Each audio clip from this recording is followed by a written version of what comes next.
First.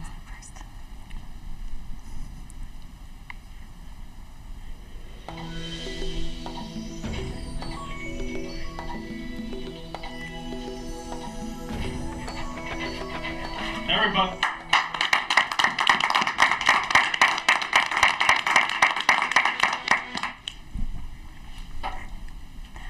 Hello, welcome to Living Well Naturally. I'm Dr. Anna Saylor, a KST chiropractor and owner of Van Every Family Chiropractic Center located in Roanoke, Michigan. My patients, from 3 hours old to 103 years young, all have one thing in common. They want to feel better. So together, we're going to share and explore a healthy lifestyle to help you be the best you possible. It is my goal to provide you with the information, the insight, the experience, and the motivation that allow you to feel better and put you on the path to living well naturally. Today's topic is finding your bliss. We are all on a journey to discover what makes us happy, and it's not as easy as it sounds. So let me introduce you to our guests today. Today we have Dr. Marissa Heisel, Dr. Laura, oh, I said doctor, sorry, Laura Galloway, just kind of came off, and Liz Tlander. So welcome, ladies. Thank you. Hello. So why don't you tell me a little bit about yourself? I am a holistic chiropractor up in Canada and trained as a midwife as well. So my passion is really women and children's health. And these days I'm also a Canadian founder with an essential oil company. So I do a lot of work with personal health care as well. Wonderful. I am recently promoted to doctor. Just kidding. Great. It's awesome. It's easy. A lot easier than I ever expected. I am Laura Galloway, and I'm an author, a speaker, and a business coach. I just co-authored a book called Moms Mean Business, and it's all about finding happiness and success in your business and life. And I spend my time coaching women who are looking for that, for success that fits a whole lot more inside their lifestyle. Wonderful. Liz? Hello.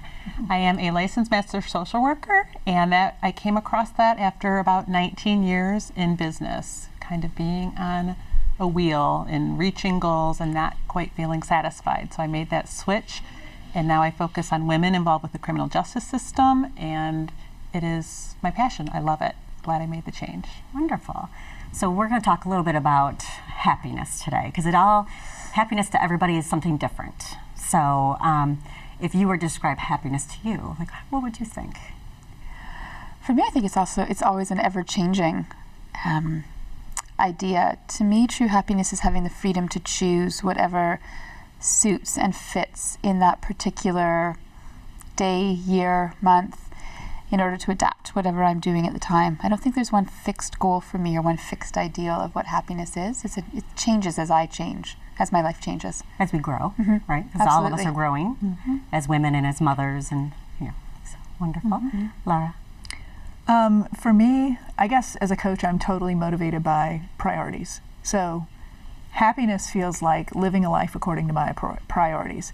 And as you mentioned, priorities do change, but they're not changing every day, every minute, every hour for me. My priorities are really rooted in some deep values that I have. And so I feel really happy, and also I feel really successful when I'm living according to my values, when my actions are aligned with that. And I can tell you that I don't feel so happy, and I feel like I'm struggling, and I feel overwhelmed and stressed out when I'm spending a whole lot of time, but it's not on the things that matter the most, the priorities. So happiness for me really is aligned with that. And there's another piece you said too that's so important to me is the element of choice. Like knowing that my happiness is my job, I'm responsible for that. I really own that. So that makes, I have a lot of power in being happy. Because only you can make yourself happy in reality. Right. So what about you, Liz? I think I have a two-prong approach, kind of building on what both of them said. I think there are these large, radical changes that I have made and that I see others make to get to a happy spot. And I think a lot of that comes with age, when you get to know yourself a little bit more and with experience. But then there's this other prong, which is the daily, that's the maintenance. And it is making a choice. Everything that happens to you, you can choose your response to.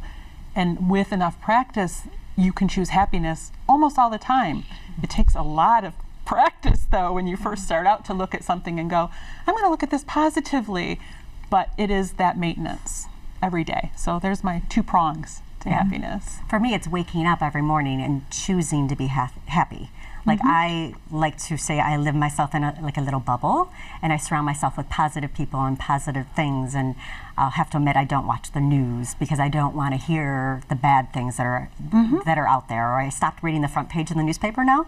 Like I skip to certain sections. So finding what works for me and what works for you. And I know we've all made kind of life changes too, because I've met you at all different points in my lives, and I've known, like Liz, I've known you for how long? Very long. Very long. And we've all grown and changed. So tell me, because I know you did not start out as a chiropractor, you started out as a midwife, kind of. Other way around. Other way around. But You've I done both. actually, I was just saying earlier, I started out with a degree in English, and then went on and did one in science, and then went on and did child assessment and chiropractic and midwifery. And for me, it's not necessarily changing everything about who I am, because everything that I've done is very much in alliance and in accordance with my set of values, but it's allowing myself to expand into more and more of who I am, and not feeling constrained by what I've been told I should be or should do. And so with passing years and with children and now stepchildren, who I've become and who I want to be has expanded into a greater and greater role. And that's been one of my joys, being able to follow that, being able to choose in this moment. Is this in alignment with what I want to be doing? And if not, how can I choose differently to be fully happy, to feel fully actualized? I think it's interesting too that life is made up of experiences, right? And we become what we experience as we go along, and so it doesn't. I feel like my path to where I am today as a business coach and an author and a speaker, I feel like when I was back in high school, being asked by my parents and my teachers and everybody around me, what do you want to be? Pick something, choose something. You get all this influence, all this input, and it never ends. I mean, your family keeps pushing you, your spouse, your partner, your friends. Like, there's so many people that want to shape and influence who you become. But I feel like I made this choice, and then I did this choice, and I did this choice, and then I took a left turn in Albuquerque, and then I was over here, and then I mean, it feels so crooked. But now, where I stand today, and I look back, it looks really straight. And so that perspective, like, I love how you said you were expanding. So you have an experience, you bring that with you, and you become something, and you keep becoming. And I think that once if we have the wherewithal, the mindset to see that as the process that's, really worthwhile, it's worth having, then that gives you a lot of permission to be pretty happy about where you are too. Enjoying the process of it too. I think that's what's so cool. Like, to me, it's like I've taken this path. It's just kind of this lovely journey. It's a meandering. Yeah, it's just kind of over here and over here. What about you, Liz? I think it's important that you don't discount the negatives that have happened. So in my work with women in prison, I see women who've had traumatic experiences, childhoods that shouldn't ever occur, and they still have this disposition of happy. And I think that's a choice, but I think it's also they've learned something about themselves, and they have resilience, and they see the strength in themselves. So it's building, but not just on the positive, happy, life is sunshine and flowers, but also on those things that are really terrible things, but there is something positive that can come out of it. So I think that's important to count it all in the bucket as you're evolving. Right. Laura, what would you say to someone that you're coaching, then, like how to choose find their happiness or their path? The basic thing I always start out with is what really matters to you. Like, it's so basic, I can't get around it. It's like where I start with just about everybody I've ever worked with. And, some of us have no practice in answering that question. Okay. And some of us have no practice in defining happiness for us, for ourselves. We were in the green room talking a little bit earlier about how we fall into a job, or we fall into a relationship because it's there, or somebody liked us first, or or somebody offered us an opportunity, and we take them. And so I tell my clients that the fact is, throughout your life, you might have been doing that. You might not have been being really intentional and purposeful. I wasn't. So most people I know, that's not really how we were raised. We were raised to go look at the want ads and see what we could fit into, Okay. So that's the first place I start with everybody, to say, tell me what's really important to you. And another visioning exercise I do after that a little bit later, once we start getting those priorities figured out, is I ask them to see themselves as their 90-year-old self, who's really healthy, really happy, and just felt like you've knocked it out of the park. And let's say you and I run into each other in front of a coffee shop, and we're both 90, and we sit down and I say, gosh, look at you, your life turned out so well, you seem so happy and healthy. Tell me about what makes you so happy. And I ask you to and to listen to your 90-year-old self telling you what you did. Oh, because I think some of that tells us the things that'll really matter going forward. Okay, so we thought it would be really interesting to hear from some local artists about the joy they find from creating art. Let's see what they had to say.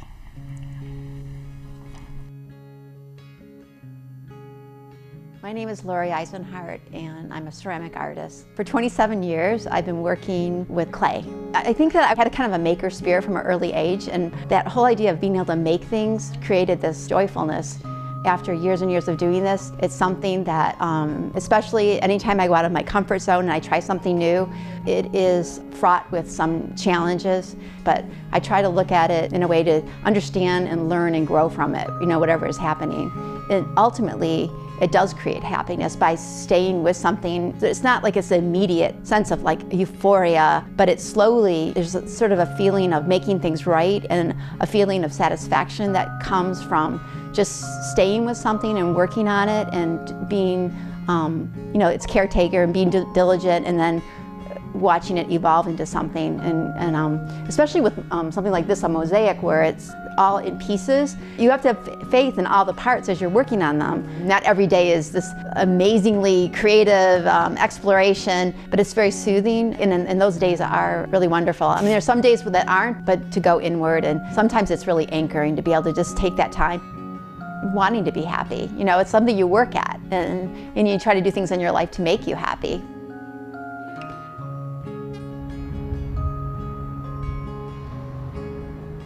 My name is Tommy Wilson. I am a representational artist, and I tend to focus on urban landscapes. Actually, I practiced graphic design and art direction for about 15 years, and you know how life is. I mean, I got one curveball after another. I mean, if you look around you, these paintings are about something much more than broken houses. This piece behind me is about neighbors. I mean, it's actually called Neighbors. And so it really is the only piece in the work, or the only piece in the show that has multiple houses, and it is about the relationship between the houses, right? So they are all in a state of dismay, and they're all empty, but they're in it together. And I didn't become this thoughtful until I really started to question what makes you happy. So when you're building up a painting, sometimes you just have to push. But the biggest thing is not be afraid to just paint over it. So if something's really not working and it's really causing you angst, you have to take some paint and just paint over the entire section and then start new. When you understand that everything has a purpose and a connection, and understand that, when you show up fully in life, the way you show up dictates what's gonna actually manifest for you tomorrow.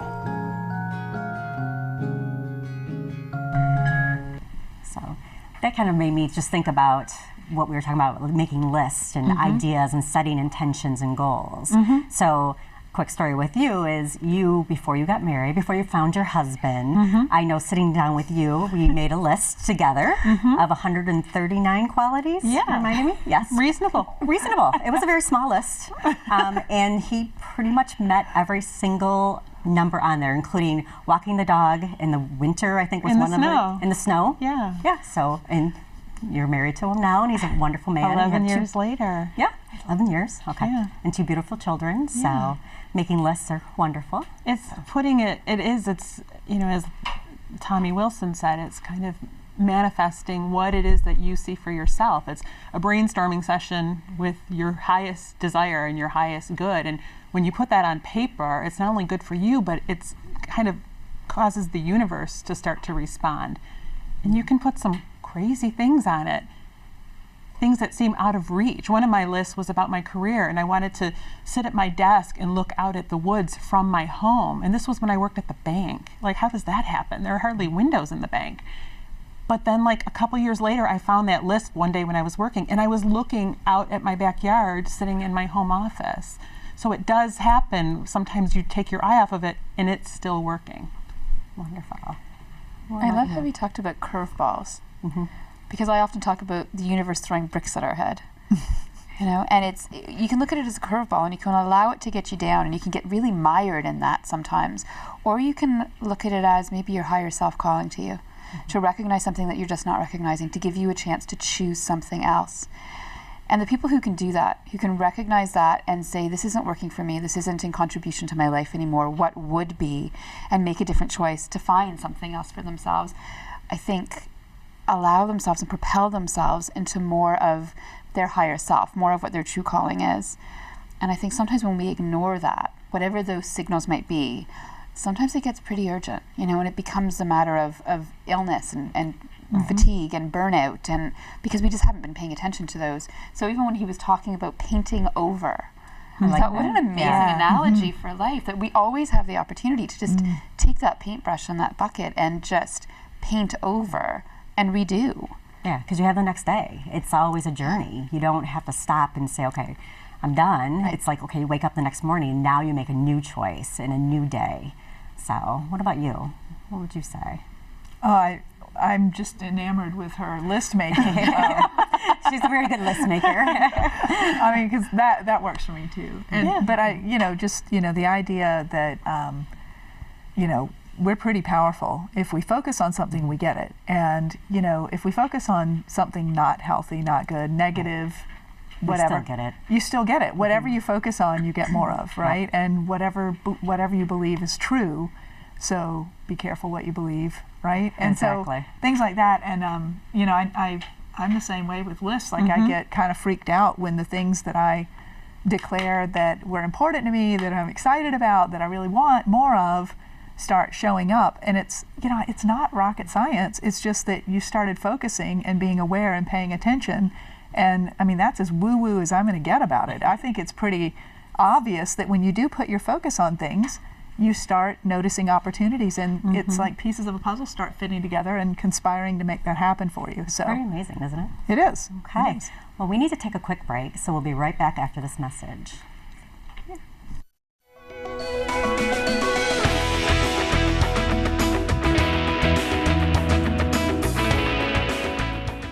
Hey everybody! Heart disease affects 1 in every 3 women in America, but you can fight back.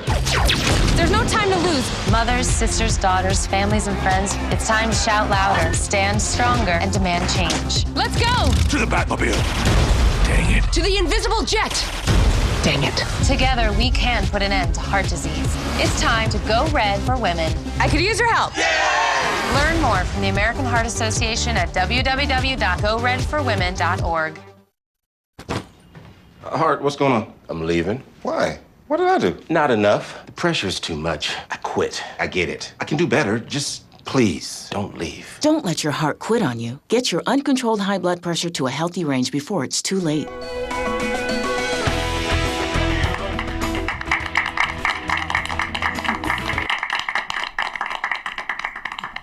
Welcome back. I'm here with Dr. Marissa Heisel, Lara Galloway, and Liz Talander, and we're talking about finding your bliss. So we were just talking about making lists and prioritizing what and manifesting what we want. So any other suggestions for our audience? What would you think? I was just in Jamaica, and I helped to facilitate this really interesting ceremony that we did. It comes from somebody named Tosha Silver, who's in California, and she wrote a book called Outrageous Openness, and she talks about this coconut ceremony. Okay. And the way that she describes it is you take a coconut and you sit with it and you allow everything that's really sticking you, everything that's really negative, everything that we just keep dwelling on and regurgitating over and over and over, we allow that to flow into the coconut, and then you take that coconut and you smash the living daylights out of it. Okay. And you return all of that back to the universe, higher power, whatever you want to call it. And I did this with 12 people under the stars in Jamaica on a beach. It was amazing to see the changes that just came over everybody that was there at the time, because it's a way to release. And so I think at the same time as we're trying to call in to ourselves, sometimes we also need to find a way to release.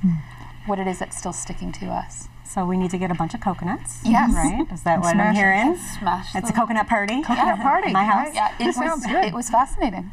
That's a very interesting way of looking at it too, because we think about it like, you put it in a big ball, which is a coconut, and just, smash it. That's awesome. I love it. So we were talking about happiness and different journeys that people take to find happiness. Let's hear what spiritual healer Sarah Hall has to say.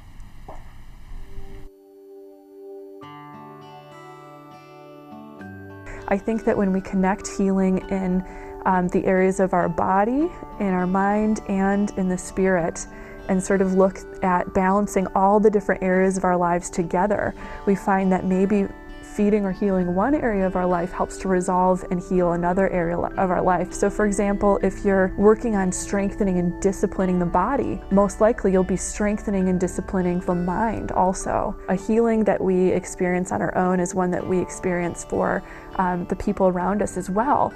So happiness is very important. And I think that one of the greatest compasses that we can use to sort of direct our lives towards happiness is to put self-love first. Most of our lives are determined by our subconscious. We spend most of our time working from our subconscious mind. So for example, when you drive a car, maybe when you first started driving the car, you thought about, okay, I've got to put my foot on the brake, I've got to go like this to turn the wheel, oh, here I go, I got to make sure I slow down, and you're looking all over really trying to learn. But after it's second nature, then your subconscious mind drives the car. You don't even have to think about when to press the brake and when to press the gas, it just happens. And it's the same thing with our emotional beliefs and the rest of our beliefs about life. Once you program something into you, it becomes automatic. So happiness is something that you can program into your consciousness that you have, that you'll automatically then begin to react in life from. So with self-love first, and then just sort of be really, really flexible and just start to change your life in ways that follow that vein of self-love that's always leading you right back to happiness. Then you can start to live yourself based on faith rather than fear, trusting that things will be all right.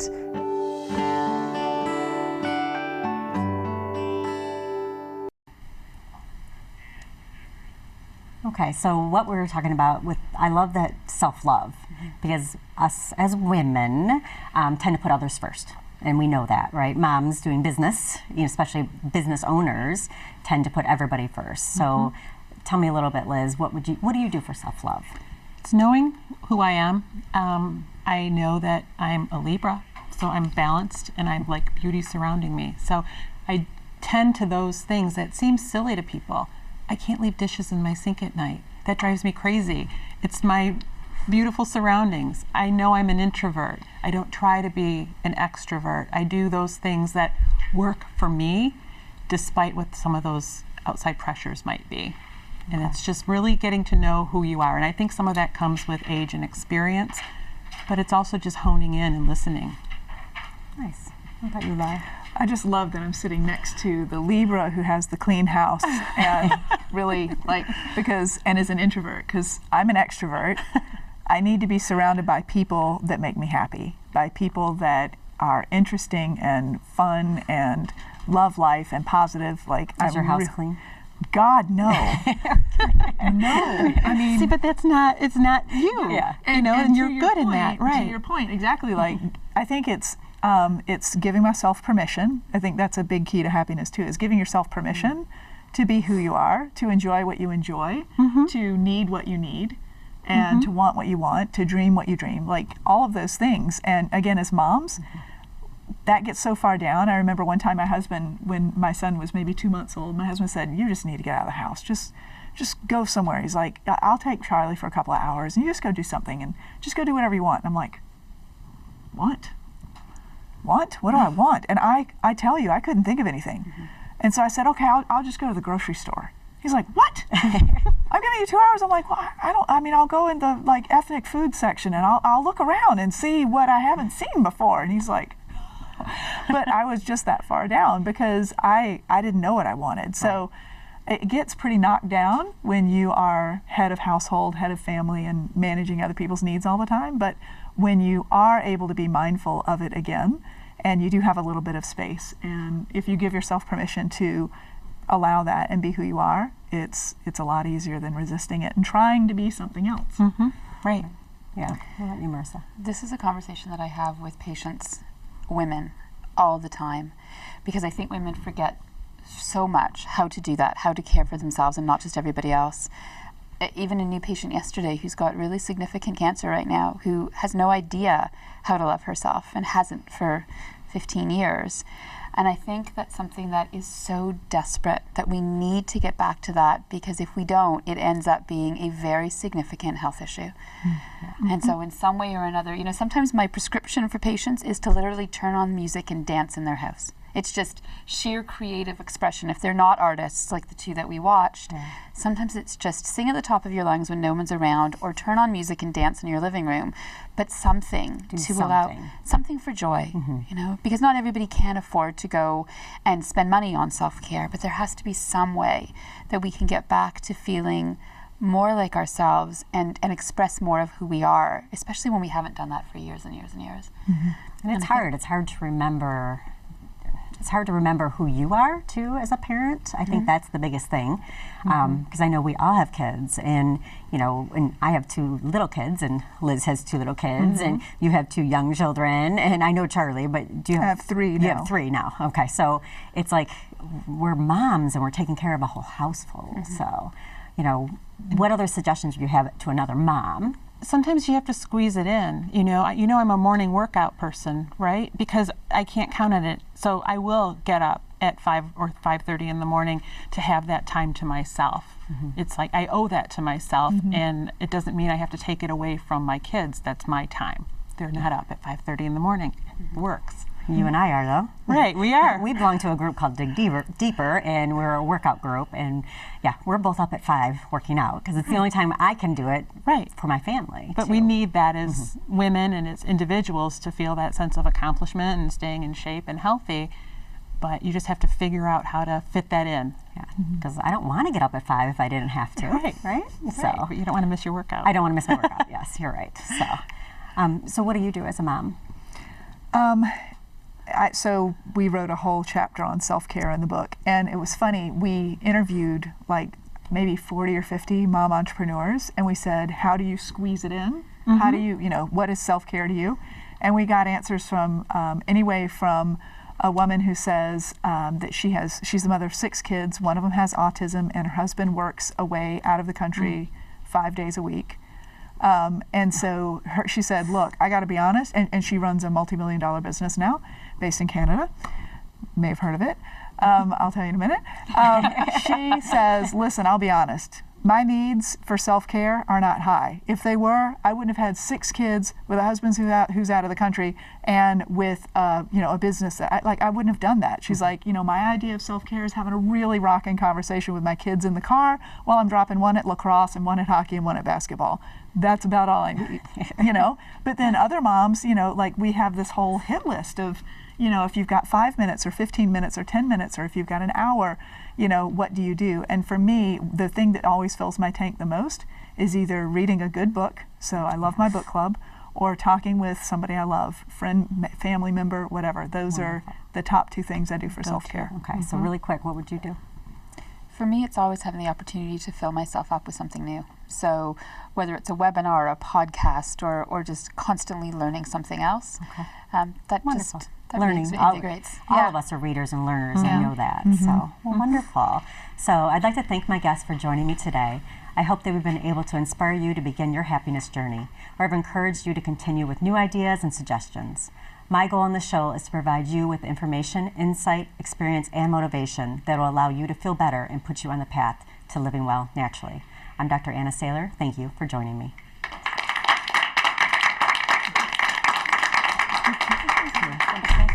Thank you.